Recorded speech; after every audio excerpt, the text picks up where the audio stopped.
से में इस वक्त की बड़ी खबर सामने है, जहां अवैध बजरी खनन के कारण यह हादसा हुआ था, ये बात साफ हो रही है।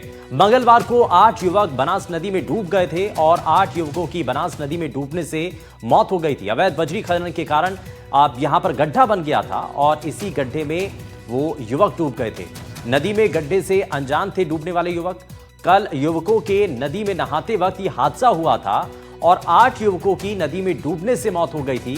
वहीं अब तक हादसे को लेकर के कोई भी ठोस कार्रवाई नहीं हुई है और इस बात को लेकर के लोगों में नाराजगी भी है। बनास नदी में ऐसे सैकड़ों मौत के गड्ढे हैं, ये इस बारे में रिपोर्ट भी सामने आई है। रिपोर्ट के मुताबिक ये साफ हो रहा है कि बनास नदी में ऐसे कई जगहों पर इसी तरीके से मौत के गड्ढे बन चुके हैं। तो कौन है वो जिसने ये मौत के गड्ढे इस बनास नदी की अलग अलग जगहों पर बनाए हैं? ये माइनिंग का खेल चल रहा है क्या और इसके ऊपर क्या कोई कार्रवाई नहीं हो रही है? ये 3 तस्वीरें अब आपके सामने हैं, जहां अवैध बजरी खनन ने जान ले ली और ऐसा एक मामला जो सामने आया जिसमें 8 लोगों की मौत हो जाती है। 11 लोग नदी में जो नहाने के लिए गए थे, शायद उनको इस बात का अंदाजा भी नहीं होगा कि जब वो खुशी मनाने के लिए जा रहे हैं, पिकनिक मनाने के लिए जा रहे हैं, वहां पर तस्वीरें जो हैं बदल जाएंगी। वहां पर वो उनके साथ जो साथी हैं वो उनके साथ नहीं रहेंगे। 8 दरअसल इस दौरान युवकों की मौत हो जाती है नदी में डूबने की वजह से। हादसे में 8 लोगों की मौत हो जाती है और बनास नदी पर यह बड़ा हादसा हुआ, जिसके बाद जो परिवार के लोग हैं आसपास, जिन्होंने भी इन तस्वीरों को देखा, जिन्होंने भी सुना, उनके मन में गुस्सा है क्योंकि अभी तक प्रशासन के द्वारा इस मामले पर कोई भी ठोस कार्रवाई नहीं की गई है। प्रशासन ने एक बार फिर से ठोस एक्शन की बात दोहराई है, लेकिन सवाल यही कि आखिर इस मामले पर क्या एक्शन लिया जाएगा, क्योंकि अवैध बजरी खनन के कारण इस नदी में यह हादसा हुआ। क्योंकि जिस गड्ढे के अंदर इन युवकों की डूबने की जानकारी मिल रही है, रिपोर्ट के मुताबिक ये बताया जा रहा है कि यहां पर अवैध खनन हो रहा था, जिसकी वजह से गड्ढा बन गया था। अवैध खनन की वजह से गड्ढा इतना ज्यादा गहरा था कि वहां पर ये 8 युवक डूब गए थे। मंगलवार को यह हादसा हुआ जहां बनास नदी में 8 युवक डूब गए थे और 8 युवकों की डूबने की वजह से मौत हो गई थी। 3 युवकों को रेस्क्यू कर लिया गया था, लेकिन 8 युवकों को नहीं बचाया जा सका था।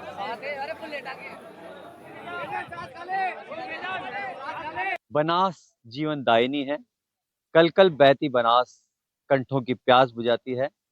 लेकिन बनास में मौजूद गड्ढे कई बार मौत का सबब बनते हैं। अतीत के हादसों से अगर हम सबक न लें तो हादसे पर हादसे पेश आते हैं। ऐसी सूरत में जब लापरवाहियां कई घरों के चिराग उजाड़ देती है। टोंक बनास नदी का ये क्षेत्र, जहां देख सकते हैं कि आप पानी का कुआं जो था वो कितना ऊंचा था, लेकिन ये कभी जमीन के अंदर हुआ करता था, आज जमीन के बाहर नजर आ रहा है।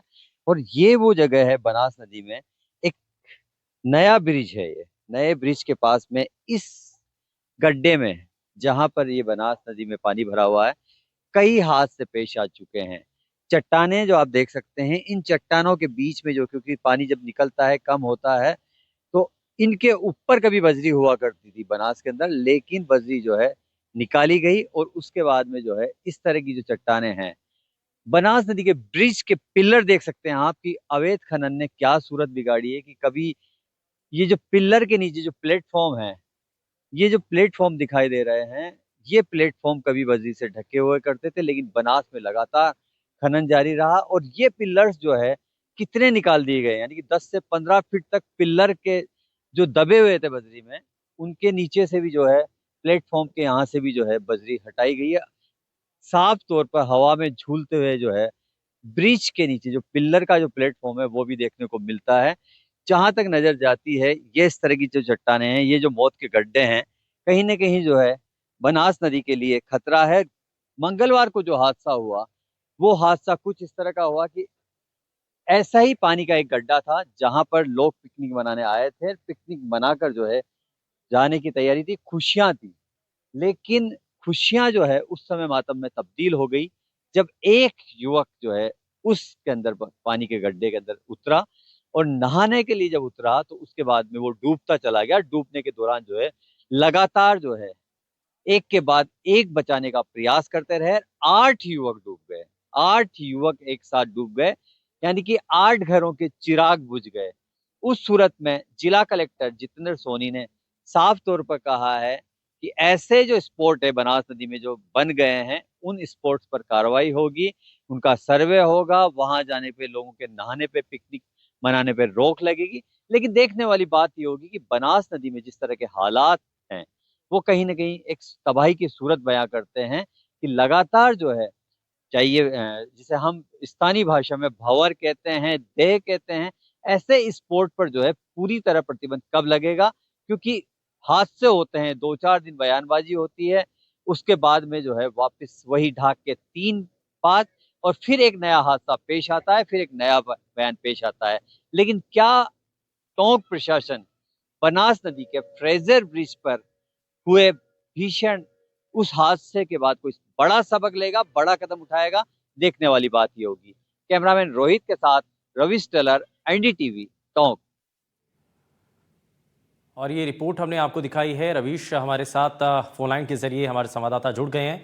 आप रवीश, क्योंकि ये हादसा हुआ, बड़ा दुखद हादसा, लेकिन इसमें कई सवाल उठ रहे हैं। इसमें ये कि चेतावनी बोर्ड वहां पर नहीं था, दूसरा ये कि कई बार इससे पहले भी इसी तरीके से हादसे हो चुके हैं, लेकिन लोग कितना सावधानी पूर्वक वहां जाते हैं या इस तरीके के पिकनिक पॉइंट क्यों बना रहे हैं नदी किनारे। और तीसरा ये कि अवैध खनन वहां पर हो रहा था। ये एक रिपोर्ट के मुताबिक ये भी साफ हो रहा है कि कई जगहों पर ऐसे ही बड़े गड्ढे हो चुके हैं जो कि जानलेवा साबित हो सकते हैं। इस पर कार्रवाई क्या? देखिए, कार्रवाई की अगर बात की जाए, जब भी हादसा पेश आता है तो बयान आते हैं, सरकार से लेकर जो है प्रशासन, पुलिस के बयान आते हैं, लेकिन फिर एक नए हादसे के लिए जो है सारी लापरवाहियों को खुला छोड़ दिया जाता है। टोंक में घटित बनास के फ्रेजर ब्रिज पर जो हादसा है, ये भी एक ऐसी कहानी कहता है जिस जगह पहले कई बार मौत हो चुकी, चाहे वो बनास का पुराना पुल हो या नया पुल हो, वहां पर आराम से कोई भी आ सकता है, नहा सकता है, पानी में जा सकता है। चेतावनी बोर्ड से ज्यादा जो है कहीं कोई इंतजाम किए हों प्रशासन ने, कभी ऐसा लगता नहीं है।